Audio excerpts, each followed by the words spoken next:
All right. Hey, everyone. Welcome back for another deep dive. Hey, glad to be here. Today, we're going to be looking at a pretty major shift in the last century. We're going to be talking about how the United States and the Soviet Union went from, allies during World War II to adversaries during the Cold War. Yeah, it's one of the most fascinating and really important transitions to understand, I think, in the 20th century. Right. I mean, if you want to understand the world today, this is definitely one of those periods you really got to wrap your head around. Yeah, absolutely. So, during the war, they were shaking hands, fighting the Nazis together. But even then, I guess they had pretty different ideas about what they wanted the world to look like once the war ended. Yeah, that's a great point. I mean, we tend to think of World War II as this period where everyone was totally united against this common enemy. But even as, Roosevelt and Churchill and Stalin were, planning the defeat of the Axis powers, there were already these, you know, pretty big differences in their visions for what the post-war world should look like, and particularly for Europe. Yeah, so let's rewind a bit then. I mean, let's go back to the end of the war and talk about something called the Yalta Conference. This was in February 1945. Hmm. So this is where you have the leaders of the U.S., the U.K., and the Soviet Union all getting together. Yeah, it was a big deal. What was the big thing they were trying to sort out at this conference? What was on their minds? Well, the main issue at Yalta was trying to figure out what to do with Europe after the war. I mean, was that even a question? They Yeah. just wanted to defeat Hitler, right? Well, sure, defeating Nazi Germany was the top priority. But the question was, okay, what happens next? What happens to Germany? What happens to the rest of Europe? How do we rebuild it? Who gets to be in charge? These were all big questions. And the US and its allies, the Soviet Union included, had different ideas about the answers. So they all agreed they wanted to get rid of Hitler and the Nazis, but beyond that, it starts to get a little bit fuzzy. Exactly. And these different visions for Europe's future, well, that's where the seeds of this later conflict of the Cold War really start to be sown. Okay, so let's break down these differences. What did the U.S. and its allies, like Britain, want to see happen in Europe after the war? The US and the UK, broadly speaking, they favored the idea of self-determination for European nations. Self-determination, what does that mean exactly? Basically, it's the idea that each country should have the right to freely choose its own government and its own path without interference from outside powers. Hmm. So the US was pushing for democratic governments, for free elections, for people to be able to decide their own destinies. So kind of like a big school election across Europe, where everyone gets to vote for who they want to lead them. Exactly. That's a great way to think about it.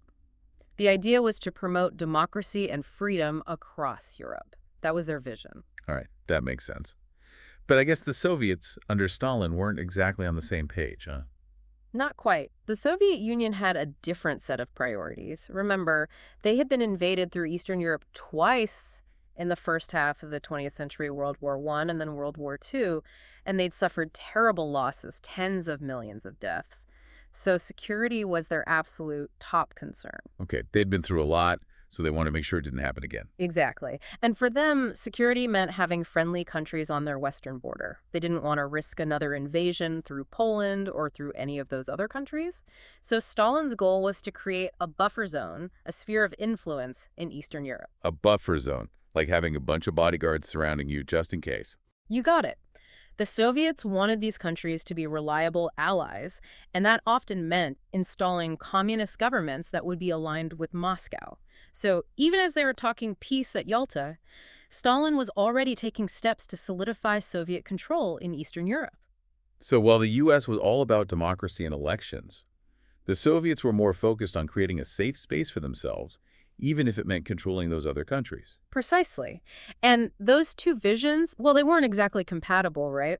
And it was in this tension, this fundamental disagreement about how Europe should be organized, that the seeds of the Cold War were really planted.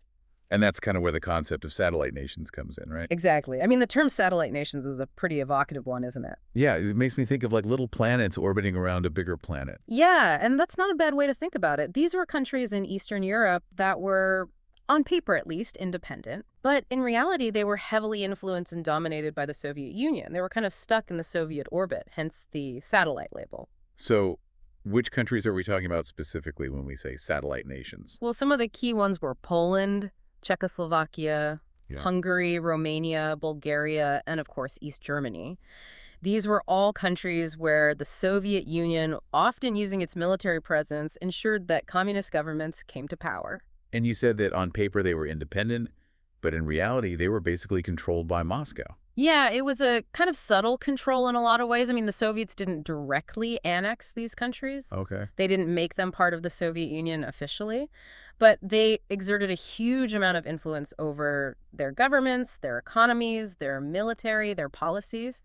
It was a form of domination, but it was often done through a combination of pressure, intimidation, and support for local communist parties. So they weren't directly ruling these countries, but they were pulling the strings behind the scenes. Exactly. And this obviously created a lot of tension with the US and the UK because they saw it as a betrayal of the agreements made at Yalta, a violation of the idea of self-determination. Right, because the people in these countries weren't really getting to choose their own governments freely. Right. And this clash of visions, this sense of betrayal, it really solidified the growing divide between the Soviet Union and the West. And one of the most famous symbols of this division, of this growing chasm between East and West, was Winston Churchill's term, the Iron Curtain. Ah, the Iron Curtain. Yeah, that sounds pretty ominous. Can you explain what he meant by that? So Churchill used this term in a famous speech in 1946, Okay. and it really captured the sense of a divided Europe. He was talking about this invisible barrier, this Okay. line that had descended across the continent, separating the communist East, controlled by the Soviet Union, from the democratic West. So was this a real physical wall? Like, could you actually go and touch it? No, not literally. It wasn't a wall of brick and mortar, but it was a very real division. In terms of ideology, in terms of politics, in terms of economics, in terms of the movement of people and ideas, it represented a profound split in the heart of Europe. So it was more like a metaphor for this growing gulf between these two worlds. Yeah, exactly. It was a way of highlighting how different these two systems, communism and democracy, had become, and how little contact or communication there was between them. Think about it. Families were divided. Trade was restricted, travel was limited. It was like two completely separate universes, and the Iron Curtain was that dividing line. It's kind of scary to think about, that whole continent being split down the middle like that. Yeah, it was a pretty tense time. And this is really the backdrop against which the Cold War starts to take shape. And a big part of that, on the US side at least, was this idea of containment. Containment. Okay, Yeah. so what exactly did that involve? Well, containment basically became the guiding principle of U.S. foreign policy towards the Soviet Union for decades after World War II. I see. It was the idea that communism had to be contained, that it had to be prevented from spreading to other countries.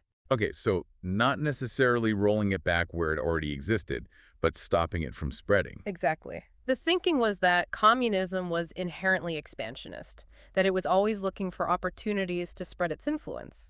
And so the U.S. had to be proactive in stopping that spread. So it was kind of like trying to put a fence around a fire to stop it from spreading to the rest of the forest. That's a great analogy. The goal was to prevent communism from expanding beyond its current borders. Right, that makes sense.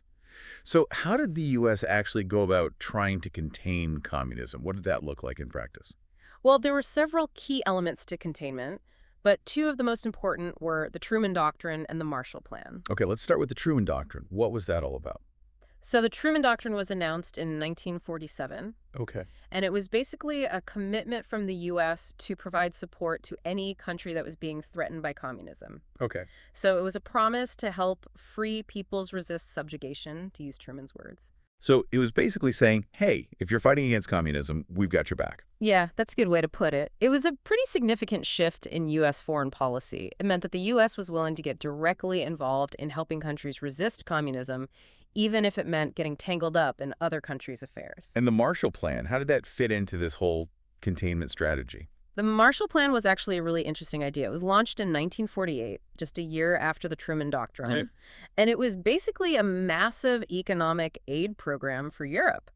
The U.S. pumped billions of dollars into rebuilding the war-torn economies of Western Europe. Wow, billions. That's a lot of cash. It was a huge investment. But the idea was that by helping these countries recover economically, they would be less susceptible to communist influence. Makes sense. I mean, if people are struggling and hungry, they might be more open to radical ideas. Exactly.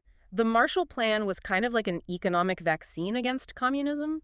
It was about strengthening these countries, making them prosperous, and showing people that there was a better alternative to the Soviet model. So it was a way of combating communism, not with guns and tanks, but with money and economic development. Precisely. It was a softer, more indirect approach to containment. And it was actually pretty successful. Did it work? I mean, Western Europe recovered remarkably quickly after the war, Yeah. and it largely avoided the kind of political and economic turmoil that the Soviets were hoping for. So it was a win for the U.S. in the Cold War game. You could say that. It definitely helped to solidify the Western alliance and to create a pretty stark contrast between the relatively prosperous West and the more economically struggling East. Okay, so we got the Truman Doctrine, we got the Marshall Plan. But there was another pretty big event that really highlighted this growing tension between the U.S. and the Soviets. The Berlin Airlift. Oh, yeah, the Berlin Airlift. That was a dramatic one. So set the scene for us. What was going on in Berlin at this time? So after the war, Germany was divided into 4 occupation zones, controlled by the U.S., the U.K., France, and the Soviet Union. Right, just like Berlin. Exactly. Berlin itself, which was deep inside the Soviet zone of Germany, was also divided into 4 sectors. Okay. But in 1948, the Soviets, frustrated by the West's efforts to unify their zones of Germany, decided to blockade West Berlin. Really? What did that mean? They cut off all land and rail access to the city, basically trying to starve the Western powers out. Wow, that's pretty hardcore. So were the Americans and the Brits just stuck?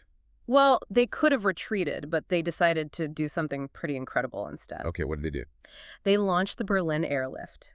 For almost a year, they airlifted supplies into West Berlin around the clock, keeping the city alive. Wow, that's amazing. Yeah. So planes were constantly landing and taking off, bringing in food, fuel, medicine, everything. Yeah, it was a massive logistical undertaking, and it was a huge propaganda victory for the West. Yeah, I bet. I mean, it showed that they weren't going to be bullied by the Soviets. Exactly. It was a real test of wills, and the U.S. and its allies passed with flying colors. Pun intended. Yeah, good one. So the Berlin Airlift really ramped up the tension between the two sides. Big time. And it also made it clear that they needed to formalize their alliances to create a more solid front against the Soviet threat. And that's where NATO comes into the picture. NATO, the North Atlantic Treaty Organization. So what was the point of NATO? Well, NATO was a military alliance formed in 1949. Okay. It was made up of the U.S., Canada, and most of the Western European countries. Okay. And its core principle was collective defense. So an attack on one member would be considered an attack on all of them. I see. So it was kind of like a big don't mess with us club. Yeah, that's a good way to put it. It was a way of deterring Soviet aggression by making it clear that any attack on a NATO member would trigger a massive response from the entire alliance. So it was basically a way of saying if you attack one of us, you attack all of us. Exactly, and it was a pretty big deal. It was a clear sign that the Cold War was getting serious, that the world was dividing into these 2 armed camps. And of course, the Soviets weren't just going to sit back and watch this happen, right? Nope. In 1955, they formed their own military alliance, the Warsaw Pact, which included the Soviet Union and its satellite states in Eastern Europe. So it was like their version of NATO, a counter-alliance. Precisely. And with the creation of the Warsaw Pact, the division of Europe was complete. You had these 2 heavily armed blocs facing each other across the Iron Curtain, each with their own ideology, their own political system, their own military forces. So to sum it all up, the U.S. and the Soviet Union, they went from being allies in World War II to being bitter rivals in the Cold War. Yeah. And it was all because of these fundamental differences in how they saw the world and what they wanted for the future of Europe. You got it. And we've talked about some of the key factors that drove this shift. The Yalta Conference, the disagreements over self-determination versus security, the rise of satellite nations, the Iron Curtain, the policy of containment, the Truman Doctrine, the Marshall Plan, the Berlin Airlift, and finally the formation of NATO and the Warsaw Pact. It's a lot to take in, but it's really important to understand how all these pieces fit together. Absolutely. And it's worth remembering that the Cold War lasted for decades. This was just the beginning. Right. This is just the opening act of a much longer and more complicated story. It was a story of espionage, of proxy wars, of nuclear brinkmanship, of a world on the edge of a much bigger conflict. Yeah, and the echoes of that conflict are still being felt today in the relationships between countries, in the way we think about global power, in the very idea of a world divided. Yeah, I think that's a really important point. Studying the Cold War isn't just about understanding the past. It's about understanding the present and the future, too. Totally agree. All right, well, on that note, we've covered a lot of ground today. But before we wrap up, I want to leave our listeners with a few questions to ponder, just to make sure all this information really sinks in. Sounds good. So first off, what were the main goals of the U.S. and the Soviet Union at the Yalta Conference? And how did those goals differ? That's a big one. Second, how would you explain the concept of satellite nations, in your own words? And why do you think the U.S. was so concerned about them? That's a good one. Third, what did Winston Churchill mean by the term Iron Curtain? What was he trying to convey with that image? And what did it symbolize about the relationship between East and West? Yeah, it was a very powerful image. Fourth, can you describe the U.S. policy of containment in your own words? What were its main aims, and how did the U.S. try to put it into action? Think about things like the Truman Doctrine and the Marshall Plan. Yeah, those were key elements of containment. Fifth, why was the Berlin airlift such a significant event in the early Cold War?